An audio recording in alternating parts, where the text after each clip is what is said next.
بسم اللہ الرحمن الرحیم۔ السلام علیکم، آپ دیکھ رہے ہیں الف نیوز اور میں ہوں آپ کے ساتھ ماجد علی۔ شامل کرتے ہیں آج کی ون لائن ہیڈ لائنز۔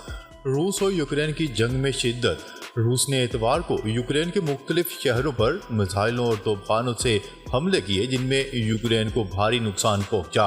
جواب میں یوکرین کے اینٹی ایئر کرافٹ یونٹ نے بھی روس کے کئی میزائلوں کو مار گرایا۔ یوکرین کے شہر باخموت پر ایک بار پھر روسی فوج نے گولہ باری کی۔ اس درمیان روسی وزارت دفاع نے ایک ویڈیو جاری کی جس میں دکھایا گیا ہے کہ روسی فوج نے صوبہ ڈونسٹیک میں یوکرین کے ایک ریڈار سسٹم کا پتہ لگا کر اسے تباہ کر دیا۔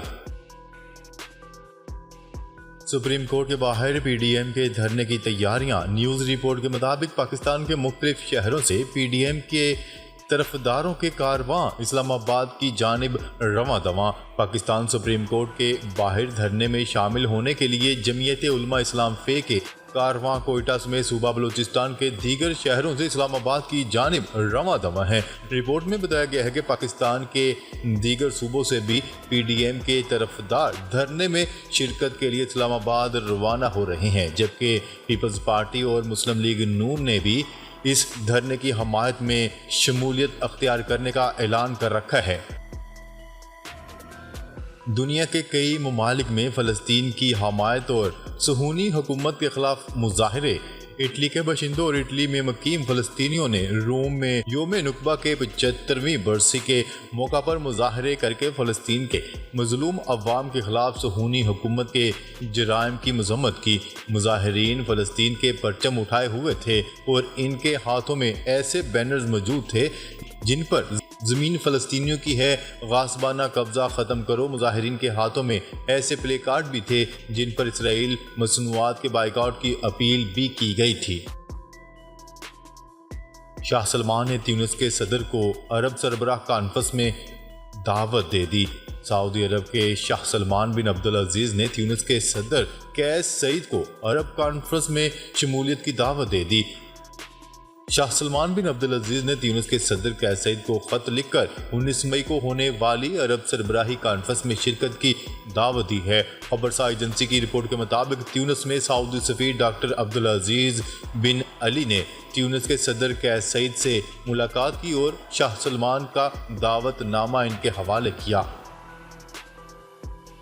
سعودی وزیر خارجہ شہزادہ فیصل بن فرحان کو روسی ہم منصب سرگئی لاروف کا ٹیلی فون۔ سعودی میڈیا کی رپورٹ کے مطابق دونوں وزراء خارجہ نے علاقائی اور عالمی مسائل پر گفتگو کی۔ سعودی وزیر خارجہ نے کہا کہ روس یوکرین مسئلے کے سیاسی حل تک پہنچنے کی حمایت جاری رکھیں گے۔ دونوں رہنماؤں نے سعودی عرب اور روس کے گہرے تعلقات پر بھی بات چیت کی۔ سمندری طوفان موچا میانمار اور بنگلہ دیش سے ٹکرا گیا۔ خلیج بنگال میں بننے والا سمندری طوفان میانمار اور بنگلہ دیش کے ساحلوں سے ٹکرا گیا۔ غیر ملکی خبرساز ایجنسی کی رپورٹ کے مطابق کیٹیگری 5 شدت کے طوفان کے باعث شدید بارشوں اور تیز ہواؤں سے درخت اکھڑ گئے۔ طوفان موچا کے پیش نظر بنگلہ دیش سے پہلے ہی تقریباً 3 لاکھ افراد کا انخلاء کروا لیا گیا تھا۔ طوفان کے راستے میں آنے والے علاقوں کے 20 لاکھ افراد کے براہ راست متاثر ہونے کا خدشہ ظاہر کیا گیا ہے۔ کینیڈا کے جنگلات میں لگنے والی آگ کا دھواں امریکہ تک جا پہنچا۔ برطانوی خبرساز ادارے کی رپورٹ کے مطابق کینیڈا کے صوبے البرٹا کے جنگلات میں ایک ہفتہ قبل لگنے والی آگ پر تاحال قابو نہیں پایا جا سکا، جس کے باعث آگ کینیڈا کے دوسرے صوبے برٹش کولمبیا کے جنگلات تک پھیل گئی ہے۔ میڈیا رپورٹس کے مطابق آگ کی وجہ سے اٹھنے والا دھواں کینیڈا کے دونوں صوبوں کو اپنی لپیٹ میں لینے کے بعد امریکہ پہنچ گیا۔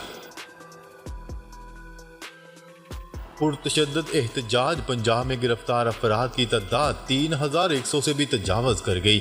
پنجاب کے مختلف علاقوں میں سرکاری و نجی اداروں پر حملوں اور توڑ پھوڑ میں ملوث گرفتار افراد کی تعداد 3100 جا پہنچی۔ نیوز رپورٹ کے مطابق عمران خان کی گرفتاری کے بعد نجی و سرکاری اداروں پر حملوں، توڑ پھوڑ اور تشدد میں ملوث شرپسند عناصر کی گرفتاریوں کا عمل جاری ہے۔ پنجاب پولیس نے بتایا کہ اب تک گرفتار ہونے والے افراد کی تعداد 2894 تک پہنچ چکی ہے، جبکہ پولیس نے پی ٹی آئی کی تمام سینئر قیادت کو بھی گرفتار کر لیا ہے اور مزید گرفتاریاں جاری ہیں۔ اسرائیل گھٹنے ٹیکنے پر مجبور، اسلامی جہاد سے جنگ بندی پر راضی ہو گیا۔ اسرائیل اور جدوجہد آزادی فلسطین کی علمبردار تنظیم اسلامی جہاد کے درمیان 5 روز سے جاری جنگ کے بعد سیز فائر پر اتفاق ہو گیا۔ عالمی خبرساں ادارے کی رپورٹ کے مطابق مصر نے اعلان کیا ہے کہ اسلامی جہاد اور اسرائیل کے درمیان جنگ بندی طے پا گئی، جس کے تحت فریقین عام شہریوں کو نشانہ بنانے، مکانات کو مسمار کرنے اور اشتعال انگیزی سے گریز کریں گے۔ مقبوضہ کشمیر میں بھارت کی G20 کانفرنس کے خلاف برطانوی وزیر اعظم کو یادداشت پیش۔ تحریک کشمیر کے وفد کی جانب سے برطانوی وزیر اعظم رشی سونک کے نام بھارت کے مقبوضہ کشمیر میں G20 کانفرنس منعقد کرنے کے خلاف یادداشت 10 ڈاؤن اسٹریٹ میں پیش کر دی گئی۔ یادداشت میں کہا گیا ہے کہ بھارت مقبوضہ کشمیر میں انسانی حقوق کی سنگین خلاف ورزیاں کر رہا ہے، اس لیے برطانوی حکومت کانفرنس میں اپنا وفد نہ بھیجے۔ یادداشت پیش کرنے والے تحریک کشمیر کے وفد میں محمد غالب فہیم کیانی، ریحانہ علی اور دیگر شامل تھے۔ سوشل میڈیا بحالی کی ہدایت نہیں ملی، ترجمان P T A.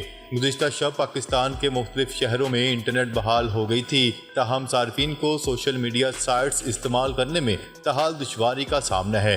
News report کے مطابق ترجمان پی ٹی اے کا کہنا ہے کہ اب تک سوشل میڈیا بحالی کی ہدایت نہیں ملی۔ یاد رہے کہ حکومت کی جانب سے P T I chairman Imran Khan کی گرفتاری کے بعد 9 مئی کو ملک بھر میں انٹرنیٹ سروس محدود کر دی گئی تھی۔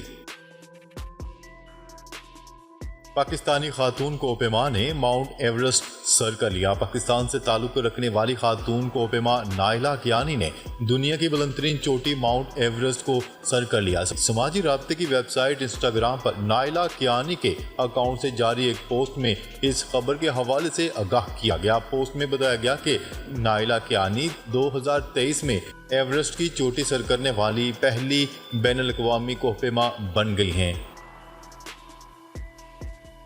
Asian cricket council Asia cup کے حوالے سے آج حتمی فیصلہ سنائے گا۔ چیئرمین پاکستان کرکٹ بورڈ پی سی بی نجم سیٹھی نے کہا ہے کہ Asian cricket council Asia cup کے حوالے سے آج اپنا حتمی فیصلہ سنائے گا۔ غیر ملکی میڈیا کو انٹرویو دیتے ہوئے نجم سیٹھی نے رواں سال ستمبر میں ایشیا کپ پاکستان میں ہونے سے متعلق اظہار خیال کیا۔ انہوں نے کہا کہ اگر ایشیا کپ کی میزبانی پاکستان کو نہیں ملتی تو ہمیں اس کے لیے تیار رہنا ہوگا۔ مہنگے ترین ممالک کی فہرست میں پاکستان سری لنکا سے بھی آگے۔ ایک رپورٹ کے مطابق غذائی افراط زر کی فہرست میں پاکستان دنیا بھر میں 13ویں نمبر پر موجود ہے، جبکہ ڈیفالٹ ہونے والے ممالک سری لنکا کا فہرست میں 18واں نمبر ہے۔ ٹریڈنگ اکنامکس نامی ویب سائٹ کی جانب سے غذائی افراط زر سے متعلق دنیا بھر کے ممالک کی فہرست جاری کی گئی ہے۔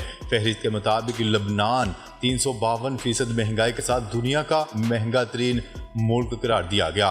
0.4% کے ساتھ چین غذائی افراط زر کے حوالے سے دنیا کا سستا ترین ملک ہے۔ عوامی نیشنل پارٹی ANP نے PDM کی جانب سے کیے جانے والے احتجاج میں شرکت کرنے کا اعلان کر دیا۔ ANP کے صوبائی صدر ایمل ولی خان نے اس ضمن میں کہا ہے کہ PDM کی جانب سے کیے جانے والے احتجاج کے حوالے سے پارٹی کی صوبائی ترجمان کا بیان توڑ مروڑ کر پیش کیا گیا۔ انہوں نے کہا، ہمارا موقف یہ تھا کہ پارٹی کو باضابطہ دعوت دی جائے گی تو فیصلہ کیا جائے گا۔ اب پارٹی نے مشاورت کے بعد فیصلہ کیا ہے کہ ANP آج ہونے والے احتجاج میں شرکت کرے گی۔ پیٹرولیم مصنوعات کی قیمتوں میں بڑی کمی کا اعلان۔ اوگرا نے حکومت کو پیٹرولیم مصنوعات کی قیمتوں میں کمی کی تجویز دے دی۔ میڈیا رپورٹس کے مطابق اوگرا نے پیٹرولیم مصنوعات کی قیمتوں میں کمی سے متعلق سمری وفاقی حکومت کو بھجوا دی، جس میں پیٹرول کی قیمت میں 7 سے 10 روپے فی لیٹر تک کمی کی تجویز دی گئی ہے۔